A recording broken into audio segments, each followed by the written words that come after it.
तो welcome to कैमोहलिक education. तो आज हम जो बात करने वाले हैं वो है हमारा टॉपिक हाइड्रोलाइसिस। ठीक है, बेसिकली पी ब्लॉक का ही टॉपिक है और थंबनेल में आपने टॉपिक का नाम देख ही चुका होगा। ठीक है कि हाइड्रोलाइसिस टॉपिक हमें पढ़ना है। ठीक है, अब देखो इस टॉपिक की अगर हम बात करें तो ऑलमोस्ट मैक्सिमम रिएक्शन जो पी ब्लॉक की है वो इसमें कवर हो जाएंगी। ठीक है, ऑलमोस्ट हाइड्रोलाइसिस की ही रिएक्शन भरी हुई है और तो बाकी सारी प्रिपरेशंस की रिएक्शन है।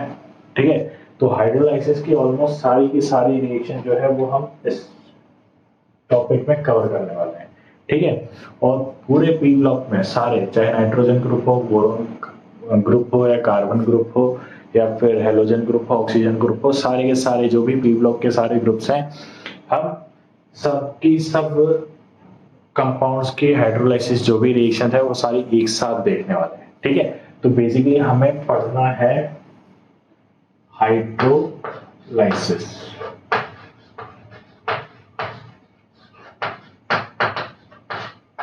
हमें पढ़ना है हाइड्रोलाइसिस टॉपिक। ठीक है, अब हाइड्रोलाइसिस में होता क्या है?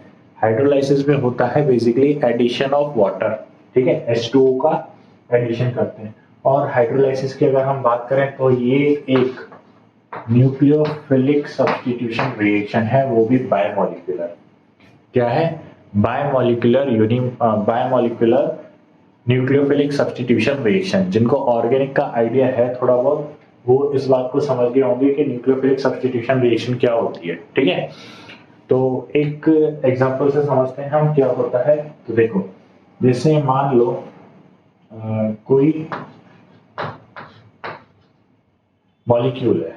ठीक है, ए एटम है और एल यहाँ पर लिविंग ग्रुप है। ये एल क्या है यहाँ पर? ए यहाँ एल यहाँ पर लिविंग ग्रुप है।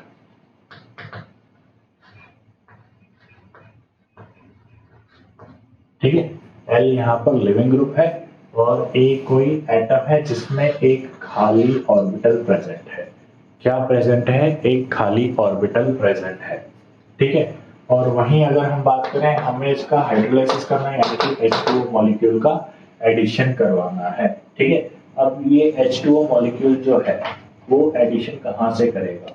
तो ये जो H2O का मॉलिक्यूल है वो एडिशन कैसे करेगा? तो देखो एडिशन कैसे होगा। ये जो वाटर के लोन पेयर है, वाटर में जो ऑक्सीजन एटम है उसके लोन पेयर है, उसके लोन पेयर इस खाली ऑर्बिटल में अटैक करेंगे। क्या करेंगे? खाली ऑर्बिटल में अटैक करेंगे और खाली ऑर्बिटल में अटैक करने के बाद यहाँ पे जो कंडीशन जनरेट होगी वो कुछ ये वाली जनरेट होगी।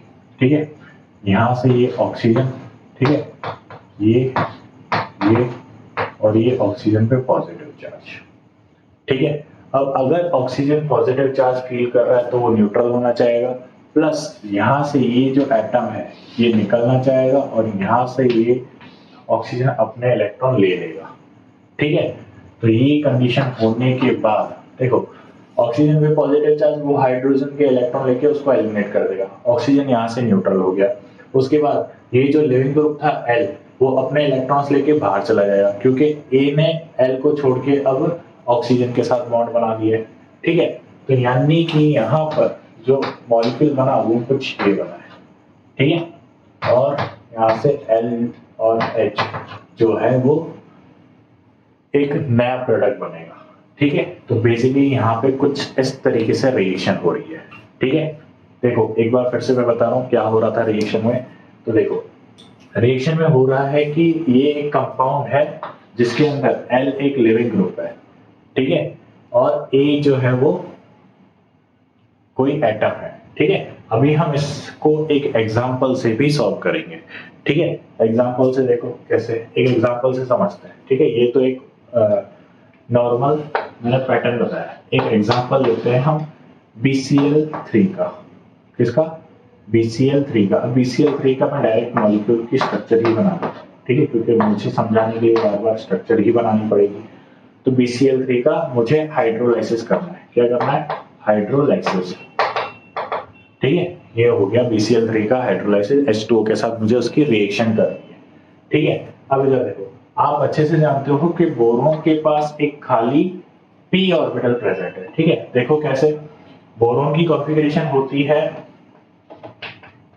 वैलेंस कॉन्फ़िगरेशन 2s2 2p1, ठीक है, यानी कि ये हो गई उसकी 2s, ये हो गई उसकी 2p, ये एक एक इलेक्ट्रॉन यानी 3 अनपेयर्ड इलेक्ट्रॉन है, ठीक है, सारे 2s2 में 2 इलेक्ट्रॉन है, वो एक्साइट होकर यहाँ आ जाएगा, तो इन 3 ऑर्बिटल्स में हाइड्रोजन आके क्लोरीन आके बॉन्ड बनाएंगे, ठीक है, ये क्लोरीन आके बॉन्ड बनाएंगे और यहाँ पे ये एक खाली p ऑर्बिटल बच रही है, तो इसका मतलब यहाँ पर इस बोरॉन के पास एक खाली p ऑर्बिटल प्रेजेंट है। क्या प्रेजेंट है? एक खाली p ऑर्बिटल प्रेजेंट है। तो यानी कि ये जो ऑक्सीजन के लोन पेयर है इस खाली b की खाली ऑर्बिटल में क्या करेंगे? अपने लोन पेयर शिफ्ट करेंगे, ठीक है। तो यानी कि यहाँ से जो स्ट्रक्चर बनेगी वो स्ट्रक्चर कुछ इस तरीके से बन रही होगी। देखो पहले कैसी है ये स्ट्रक्चर, बोरॉन की ट्रायंगोनल प्लेनर, अब ये बन जाएगी टेट्राहेड्रल। क्या बन गई है? टेट्राहेड्रल। और बोरॉन पे आ गया है नेगेटिव चार्ज, बोरॉन पे क्या आ गया है? नेगेटिव चार्ज, ठीक है। उसके बाद देखो ये मैकेनिज्म में एक्सप्लेन कर रहा हूं ताकि हमें कोई चीजें रटनी ना पड़े, ठीक है। एंड में हम एक तरीका निकाल देंगे जिससे ये रिएक्शन एकदम से फटाफट हो रही होगी, क्लियर है। तो रिएक्शन किस तरीके से होगी पहले हम एक बार मैकेनिज्म समझ लेते हैं, फिर उस मैकेनिज्म को फटाफट अपने माइंड में कैलकुलेट करते चलेंगे। अब इधर देखो, ऑक्सीजन यहाँ से न्यूट्रल होना चाहेगा, तो ऑक्सीजन अपने इस हाइड्रोजन से इलेक्ट्रॉन लेगा और ऑक्सीजन को रफा दफा करेगा, ठीक है। और क्लोरीन भी न्यूट्रल होना चाहिए, तो क्लोरीन यहाँ पे एक लिविंग ग्रुप है, तो क्लोरीन यहाँ से एलिमिनेट हो जाएगा, ठीक है। तो यहाँ से जो रिएक्शन होगी वो कुछ ये होगी, OH और 2 क्लोरीन, ठीक है, और साथ में यहाँ से निकला HCl। आ रही बात समझ में? क्लियर है, ठीक है। अब अगेन यहाँ से जो है वो अगेन यहाँ पर क्या हो गया है कि बोरॉन फिर से एक वैकेंट ऑर्बिटल जनरेट हो गई, बोरॉन के पास फिर से एक वैकेंट ऑर्बिटल जनरेट हो गई है, ठीक है। तो अगेन यहाँ पर क्या होगा कि हाइड्रोलाइसिस होने लगेगा, क्योंकि H2O तो एक्सेस में प्रेजेंट है, वो तो मानेगा को नहीं, ठीक है, वाटर तो मानेगा को नहीं। जब तक उसको खाली स्पेस दिखती रहेगी, बोरॉन के पास खाली ऑर्बिटल दिखती रहेगी, वो उस पर अटैक करता रहेगा, ठीक है, वो उस पर अटैक करता रहेगा, ठीक है। तो अगेन इस पे अटैक करके सेम वही प्रोसेस, ऑक्सीजन यहाँ अटैक करेगा, इसकी तरह ऑक्सीजन पे पॉजिटिव चार्ज, वो एक हाइड्रोजन को एलिमिनेट करेगा, और ऑक्सीजन के इस पे अटैक करने की वजह से पे नेगेटिव चार्ज, तो ये एक क्लोरीन को एलिमिनेट कर देगा, तो यहाँ पे OH ग्रुप आ गया और एक क्लोरीन यहाँ रह गया, ठीक है। और फिर से एक HCl और रिलीज हो गया, एक HCl फिर से रिलीज हो गया, ठीक है। दिखाई नहीं दे रहा, ठीक है, कोई बात नहीं, सुनाई तो दे रहा है, ठीक है। तो सेम प्रोसेस हो रही है, आ रही बात समझ में? फिर उसके बाद क्या हो रहा है, एक बार एक सेकंड में थोड़ा सा कैमरे को नीचे कर देता हूँ, ठीक है। अब देखिए अगेन यहाँ पे क्या हो सकता है, फिर से बोरॉन के पास खाली d ऑर्बिटल क्रिएट हो चुकी है, अगेन बोरॉन के पास खाली d ऑर्बिटल क्रिएट हो चुकी है।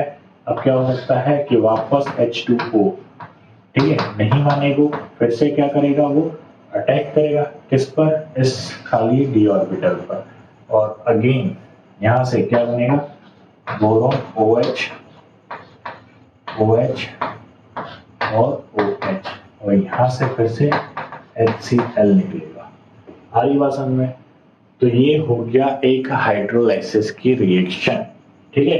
अब हमें हर रिएक्शन को ऐसे करके नहीं देखना, ठीक है, हमें सिर्फ मस्ट कंडीशन को पहचानना है कि किसी भी हाइड्रोलाइसिस की मस्ट कंडीशन क्या है। मस्ट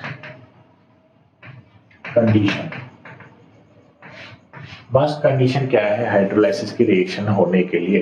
तो हाइड्रोलाइसिस की मस्ट रिएक्शन ये है कि वाटर को, H2O को अटैक करने के लिए एक वैकेंट ऑर्बिटल की नीड होती है। क्या होती है? वैकेंट ऑर्बिटल की नीड होती है। तो यानी कि जिस भी मॉलिक्यूल का आप हाइड्रोलाइसिस कर रहे हो उसके पास make sure that it has vacant orbital. क्या होनी चाहिए? वैकेंट ऑर्बिटल होनी चाहिए, ये उसकी मस्ट कंडीशन है, क्योंकि अगर उसके पास वैकेंट ऑर्बिटल ही नहीं रहेगी तो हाइड्रोलाइसिस कैसे होगा। आ रही बात समझ में। तो जब भी आप हाइड्रोलाइसिस करो तो ये मस्ट कंडीशन है कि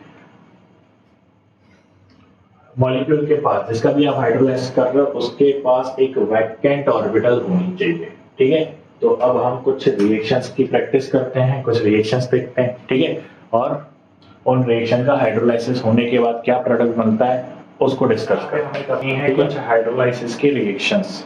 ठीक है, तो अब इन आपको रिएक्शंस सामने दिख रही हैं। ठीक है, इन रिएक्शंस की हमें क्या करनी है, हाइड्रोलाइसिस करनी है। ठीक है, तो सबसे पहले हमें क्या देखना है, सबसे पहले हमें यही देखना है कि सेंट्रल एटम के पास, ठीक है, या किसी भी मॉलिक्यूल के पास एम्प्टी ऑर्बिटल है या नहीं है।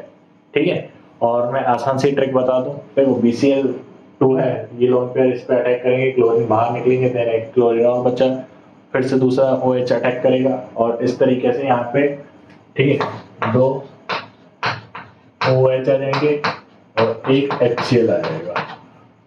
ठीक है, मैकेनिज्म से ट्राई करके कोशिश करो। बेरिलियम के पास यहाँ पे खाली ऑर्बिटल है, ठीक है, और यहाँ पे बेरिलियम ऑक्साइड बन जाएगा। ठीक है, बेरिलियम ऑक्साइड नहीं, ये क्लियर है। फिर उसके बाद यहाँ पे MgCl2 है और H2O है। ठीक है, तो यहाँ पे क्या होगा, MgOH whole twice plus HCl, 2HCl 2HCl। ठीक है, मैग्नीशियम है, इसके पास भी डी ऑर्बिटल खाली है भर भर के। ठीक है, डी ऑर्बिटल बेटा मान गया थर्ड, हाँ 3p है, तो यानी कि 3p भी खाली है इसके पास और 3d भी खाली है। ठीक है, उसके बाद अगर हम BCl3 की बात करें तो BCl3 तो अभी हमने डिस्कस किया था। ठीक है, इसका क्या बनना था, बोरिक एसिड और HCl। ठीक है, उसके बाद PCl3 की बात करें तो PCl3 में भी तीनों हाइड्रोजन रिमूव होके क्या लग जाएगा, POH होल ट्वाइस। ठीक है, ठीक है, इसको अगर मैं इस तरीके से लिखूं तो याद करो H3PO3 है ये फॉस्फोरस एसिड, ठीक है, प्लस H2। ठीक है, सेम वही मैकेनिज्म है, ऑक्सीजन जो है वो फॉस्फोरस की खाली डी ऑर्बिटल में अटैक करेगा और क्लोरीन को निकालता जाएगा। सेम यहाँ पे आर्सेनिक है। ठीक है, तो आर्सेनिक का क्या बनेगा यहाँ पे,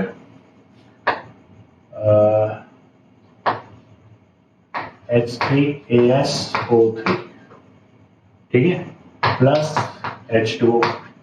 ठीक है, क्या बनेगा, H2O। देखो सेम वही, क्लोरीन निकलेंगे, तीन OH लगेंगे, तीन OH लगेंगे। ठीक है, तो मैंने एसिड है, क्योंकि एसिड है इसलिए उस तरीके से लिखा है। क्लियर है। और एक और तरीका है इनको याद रखने का या ध्यान देने का, तो एक ध्यान से देखो, यहाँ पे जो भी इनकी मैक्सिमम ऑक्सीडेशन स्टेट है, आपको वही एसिड, उसी का ही एसिड बनाना है। ठीक है, बेरिलियम की +2 है, मैग्नीशियम की +2 है, बोरोन की यहाँ पे +3 है, तो बोरिक एसिड यहाँ पे +3 है, मैक्सिमम 5 होती है, यहाँ पे +3 है, तो phosphorous acid New Zealand nitrogen family का ये मैक्सिमम ऑक्सीडेशन स्टेट जो होती है वो +5 होती है, यहाँ पे इसकी +3 है, तो यानी कि जो भी इसका नाम है, क्या नाम है, ठीक है, आर्सेनिक, आर्सेनस एसिड। ठीक है, यहाँ पे एल्यूमिनियम है, ठीक है, +3 ऑक्सीडेशन स्टेट है और मैक्सिमम ऑक्सीडेशन स्टेट है, तो यानी कि यहाँ पे जो एसिड बनेगा वो क्या बनेगा, H3AlO3। ठीक है, इसको चाहो तो आप इस तरीके से भी लिख सकते हो, AOH थ्राइस। ठीक है, ये लिखना ज्यादा सही लगेगा। ठीक है, क्योंकि ये मेटलॉइड है। ठीक है, एल्यूमिनियम आपको पता है कि मेटलॉइड की तरह बिहेव करता है, इसलिए इसको इस तरीके से लिखना ज्यादा सही रहेगा। उसके बाद यहाँ पे बनेंगे 3 HCl। ठीक है, आगे चलें, PCl5, तो यहाँ पे इसकी ऑक्सीडेशन स्टेट जो है वो +5 है, तो यानी कि कौन सा एसिड बनेगा, फॉस्फोरिक एसिड, यानी कि H3PO4। क्या बनेगा, H3PO4 प्लस कितने एसिड है, 5, यानी कि 5 HCl। ठीक है, यहाँ पे इसकी मैक्सिमम ऑक्सीडेशन स्टेट कितनी है, +3। ठीक है, तो यहाँ पे ये क्या बनेगा, HNO2, क्या बनेगा, HNO2। क्लियर है, प्लस HCl जितने भी है, ठीक है, 3 HCl। उसके बाद NF3 की अगर हम बात करें तो यहाँ पे भी ऑक्सीडेशन स्टेट +3 है, ठीक है। क्या बना दोगे, HNO2 + HCl, ठीक है। तुम्हारा दिमाग खराब है क्योंकि यहाँ पे रिएक्शन नहीं होगी, क्योंकि नाइट्रोजन और फ्लोरीन दोनों के पास ऑर्बिटल खाली नहीं है। यहाँ पे क्लोरीन के नाइट्रोजन और क्लोरीन की बात करें, सॉरी हाँ 8, तो यानी कि मेरा दिमाग भी खराब है क्योंकि यहाँ पे नाइट्रोजन के पास खाली ऑर्बिटल नहीं है, तो ऑक्सीजन जो है वो यहाँ पे अटैक नहीं कर पाएगा, ठीक है। तो यानी कि यहाँ पे ये रिएक्शन नहीं होगी, यहाँ पे रिएक्शन होगी हमारी NH3। क्या बनेगी, NH3 और साथ में HClO। क्या बनेगा, HClO, ठीक है। मैकेनिज्म 8 नंबर को ध्यान से देखना, 8th नंबर को ध्यान से देखना, इंपॉर्टेंट है, ठीक है। क्योंकि यही गलती करती है, जैसे मैं फ्लो में अभी गलती कर गया, वो भी गलती तुम भी करोगे, ठीक है। तो इसको ध्यान से सुनना, NCl3 है, ठीक है। अगर मैं स्ट्रक्चर ड्रॉ करूं तो NCl3 की स्ट्रक्चर कुछ ये आएगी, पिरामिडल टाइप की, ये लोन पेयर ऊपर और यहाँ पर ये H2O, ठीक है। ये होगा स्ट्रक्चर, ठीक है। अब देखो, नाइट्रोजन के पास कोई खाली ऑर्बिटल नहीं है, लेकिन क्लोरीन के पास तो है, तो यानी कि ये लोन पेयर अब मानेंगे थोड़ी, ये तो इनको तो भाई साहब खाली ऑर्बिटल चाहिए और कुछ नहीं। ये है ना, नहीं देखते भाई सेंट्रल एटम है, साइड वाला एटम है, इनको बस खाली ऑर्बिटल देखनी चाहिए। ये खाली ऑर्बिटल में गए अटैक करने, ठीक है। यहाँ अटैक किया, स्ट्रक्चर देखो क्या बनेगी, N, ये लोन पेयर वैसे के वैसे ही Cl, ठीक है। ये Cl, यहाँ ऑक्सीजन इसके साथ नैनोटक्का करने लग गया, ठीक है। ये नहीं दिखते भाई सेंट्रल एटम है या क्लोरीन है, ठीक है। जिसके पास खाली ऑर्बिटल होगी उसके पास नैनोटक्का करने चल जाएंगी, ठीक है।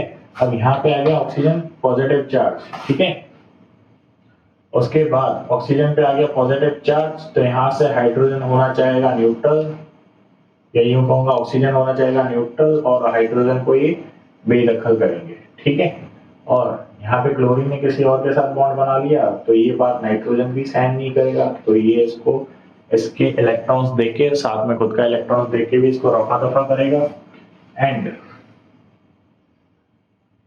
ठीक है। एंड यहाँ पे क्लोरीन रफा दफा नहीं करेगा क्योंकि ऑलरेडी ऑक्सीजन ने इलेक्ट्रॉन दे दिया है, तो ये अपने इलेक्ट्रॉन नाइट्रोजन को देगा, ठीक है। नाइट्रोजन यहाँ पे इलेक्ट्रॉन लेकर जाएगा, ठीक है, क्योंकि नाइट्रोजन ज्यादा ईएन का भी है एज कंपेयर टू नाइट्रोजन और क्लोरीन। नाइट्रोजन ज्यादा ईएन का है। वैसे इलेक्ट्रॉन नेगेटिविटी की जो वैल्यू है वो भले दोनों की सेम है, नाइट्रोजन की भी 0 है, 3.0 है और क्लोरीन की भी 3.0 है, लेकिन नाइट्रोजन का साइज छोटा है इसलिए वो ज्यादा ईएन का होगा। तो यहाँ से स्ट्रक्चर जो बनेगी वो कुछ यू बनेगी, 2 क्लोरीन लगे हुए हैं, ठीक है। यहाँ एक हाइड्रोजन, क्लियर है, जो ये हाइड्रोजन यहाँ पे आ जाएगा और यहाँ से HOCl वो बाहर निकल जाएगा, या HClO जो भी बोलना चाहो, HOCl या HClO वो बाहर निकल जाएगा। अगेन दूसरे क्लोरीन पे अटैक होगा, वो क्लोरीन इलेक्ट्रॉन नाइट्रोजन को देखकर अलग हो जाएगा और जो H2 से हाइड्रोजन अलग होगा वो यहाँ, देन अगेन यहाँ, और यहाँ से क्या बन जाएगा, 3 HClO बन जाएंगे, 3 HClO बन जाएंगे और NH3 हो जाएगा, ठीक है। तो ये प्रोडक्ट आपको ऑब्टेन होगा इस 8th वाले केस में। तो ये 8th वाला केस बहुत ज्यादा इंपॉर्टेंट है, इसको ध्यान से रखना। और NH3 के केस में क्या है कि ना नाइट्रोजन के पास खाली ऑर्बिटल है, ना ही फ्लोरीन के पास खाली ऑर्बिटल है।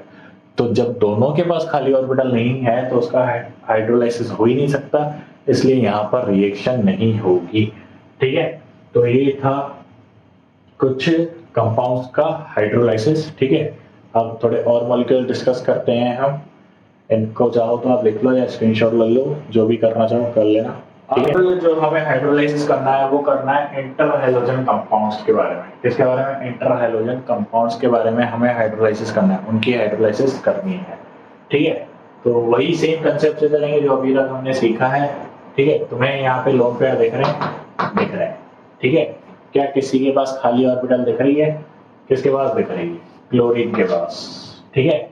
तो यानी कि ये लोन पेयर अटैक करेंगे क्लोरीन में और जो एलिमिनेटेड पार्ट होगा वो होगा फ्लोरीन, यानी कि यहाँ पर HF जो बनेगा वो फ्लोरीन बनेगा, ठीक है। HF बनेगा फ्लोरीन का। अब क्लोरीन का तुम एसिड बनाओगे, OH जो है वो क्लोरीन में ऐड करोगे तो कौन सा, एक ही क्लोरीन एलिमेंट हो रहा है, तो यानी कि एक ही OH ग्रुप अटैच होगा। ठीक है, तो यानी कि HClO ClOH करोगे तो यानी कि HClO वही एसिड बन रहा है। ठीक है, कौन सा एसिड है ये, हाइपोक्लोरस एसिड। ठीक है, यहाँ पे सेम कंडीशन है, क्लोरीन के पास की वैकेंट ऑर्बिटल है, यानी कि ये OH जो है वो क्लोरीन पे ही अटैक करेंगे और फ्लोरीन जो है वो एलिमिनेट हो रहे होंगे। अब यहाँ पे ऑक्सीडेशन स्टेट से देख लो यार, यहाँ पे +3 है इसकी, तो यानी कि +3 वाला ऑक्सीडेशन +3 वाला एसिड बनाना है। ठीक है, क्लोरीन की, तो यहाँ पे 3HF रिलीज होंगे, ये तो बात सही है, लेकिन क्लोरीन की ऑक्सीडेशन स्टेट +3 है, तो यानी कि H3ClO3। ठीक है, ये हो गया हमारा क्लोरस एसिड। ठीक है, यहाँ पे इसकी ऑक्सीडेशन स्टेट है +5, क्या है +5, तो यानी कि यहाँ पे जो एसिड बनेगा वो बनेगा HClO3। ठीक है, HClO3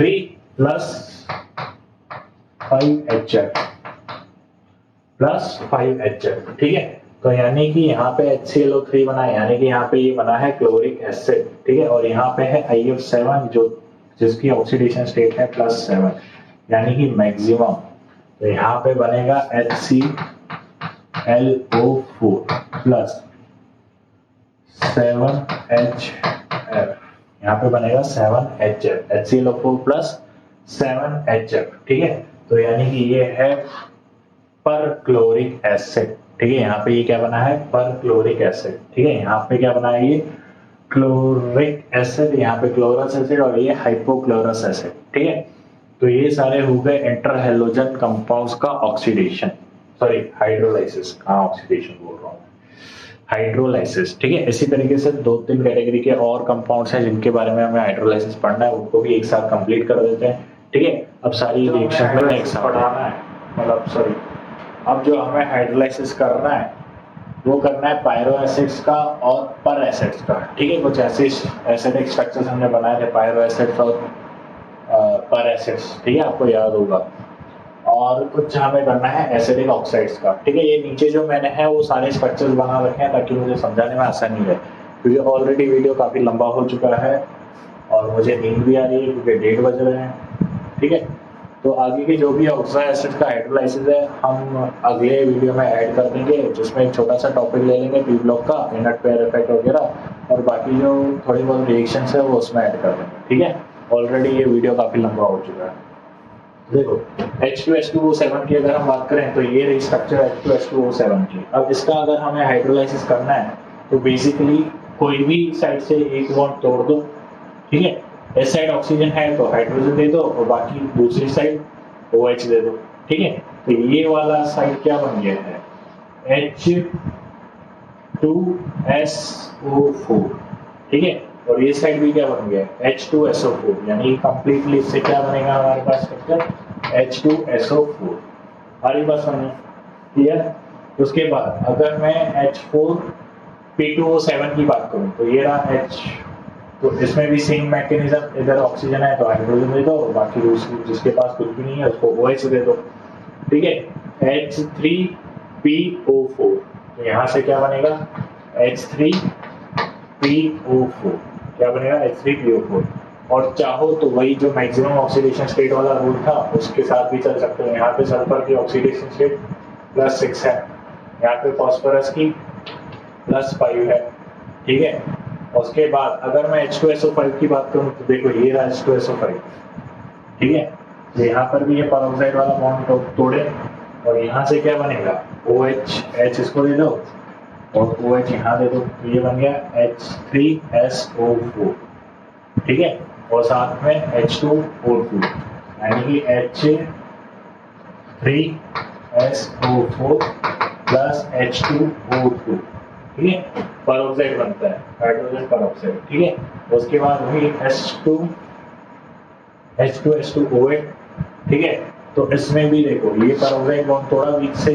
ठीक है, यहाँ पे दो OH, यहाँ दे दो H, तो एक तो बन गया ये H3SO4, ये तो बन गया H3SO4, दिखाई नहीं दे रहा,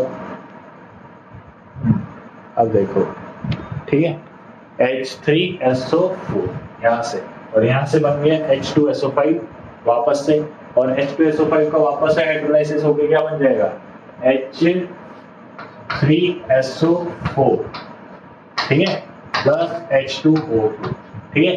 क्या भूल गया मैं, एक बार फिर से सुनना, ये हमारा H2H2O8 है, ठीक है। उसके बाद इसमें देखो क्या हुआ है, ये पेरोक्साइड वाला बॉन्ड हमने तोड़ा, OH इस तरफ दे दिया, किसी भी एक तरफ OH दे दिया, एक तरफ हमने हाइड्रोजन दे दिया, तो उससे बना सल्फ्यूरिक एसिड, और एक तरफ बना पर ऑक्सी सल्फ्यूरिक एसिड, ठीक है, पर ऑक्सी सल्फ्यूरिक एसिड। अब पर ऑक्सी सल्फ्यूरिक एसिड का हमने वापस से यहाँ पे अभी हाइड्रोलाइसिस किया था, उससे क्या बन रहा था, सल्फ्यूरिक एसिड, तो वापस से जो एक हमारा पर ऑक्सी सल्फ्यूरिक एसिड बना था, उसका वापस से हाइड्रोलाइसिस होकर क्या बन गया, सल्फ्यूरिक एसिड, और H2O2 रिलीज हो गया, ठीक है। तो ये थे कुछ परऑक्सी और पायरो एसिड के हाइड्रोलाइसिस, ठीक है। उसके बाद हमें एसिडिक ऑक्साइड का हाइड्रोलाइसिस करना है, और एसिडिक ऑक्साइड का हाइड्रोलाइसिस बहुत आसान है, सेम वही रूल फॉलो करना है, मैक्सिमम ऑक्सीडेशन स्टेट और उसी ऑक्सीडेशन स्टेट का एसिड बनाना है। यहाँ पे सल्फर की ऑक्सीडेशन स्टेट +4 है, यहाँ +6 है, ठीक है, यहाँ क्लोरीन की +7 है, यहाँ नाइट्रोजन की +5 है, यहाँ फॉस्फोरस की 6 2 या 12, और 12 को यहाँ पे +3 है, यहाँ पे +5 है, ठीक है। तो मैंने सारी ऑक्सीडेशन स्टेट लिख दी है, उस ऑक्सीडेशन स्टेट के बेसिस पे हमें क्या लिखना है, सबके एसिड लिखने हैं, ठीक है। तो यहाँ पे हो गया ये H2SO3, ये हो गया H2SO4, ये हो जाएगा HClO4, ये हो जाएगा HNO3, ये हो जाएगा H3PO3, और ये हो जाएगा H3PO4, ठीक है। ये सारे एसिड्स बनेंगे, क्लियर है। तो ये हो गया हमारे कुछ हाइड्रोलाइसिस की बातें, कुछ रिएक्शन, थोड़ी बहुत रिएक्शन और बाकी, जैसे कार्बाइड्स, नाइट्राइड्स, ठीक है, इनके हाइड्रोलाइसिस बाकी है। थोड़े बहुत जीरो गैसेस में जो जीनोन वगैरह है उनका हाइड्रोलाइसिस बाकी है, ठीक है। और कुछ थोड़ी बहुत इंफॉर्मेटिव वाला पार्ट है वो देना है, ठीक है। अब देखो, जो कार्बाइड्स वगैरह है और नाइट्राइड्स वगैरह हैं, उनके हाइड्रोलाइसिस में से जेईई मेन में ज़्यादा सवाल आते हैं, ठीक है। ये तो बेसिक बातें हैं, कहीं भी उठ के आ जाती है स्कूल्स में, स्कूल जैसे बोर्ड एग्जाम्स हो गए, या फिर मान लो नीट वगैरह में आ गया तो आ गया, ठीक है। थोड़ा बहुत कहीं से भी घुमा फिरा के पूछे जा सकते हैं ये रेट्स, जो भी हमने अभी पढ़ी, क्लियर है, ठीक है। तो इस वीडियो में इतनी ही बात रखते हैं, ठीक है। और अगर आप चैनल पे नए हो तो सब्सक्राइब करें, ठीक है। वीडियो के बीच में हम ये बात नहीं बोल सकते क्योंकि समझ रहे होते हैं, समझा रहे होते हैं, ठीक है, कोई मजाक मस्ती नहीं चल रही होती। यहाँ पे सारा जो हम वीडियो बना रहे हैं वो समझाने के लिए बना रहे हैं आपको, ठीक है, आपकी कंसेप्ट स्ट्रॉन्ग हो, क्लियर है। तो अगर आप वीडियो पहली बार देख रहे हैं, अगर आपको अच्छा लगा हो तो चैनल को सब्सक्राइब करें, बेल आइकन ज़रूर प्रेस करें, ठीक है, ताकि उससे आपको इन्फॉर्मेशन मिलती रहे जब भी कोई नया वीडियो आएगा, क्लियर है, ठीक है। और कोई भी डाउट हो तो उसको कमेंट में ज़रूर पूछें, ठीक है, उसका आपको जवाब मिल जाएगा, क्लियर है, ठीक है। तो मिलते हैं नेक्स्ट वीडियो।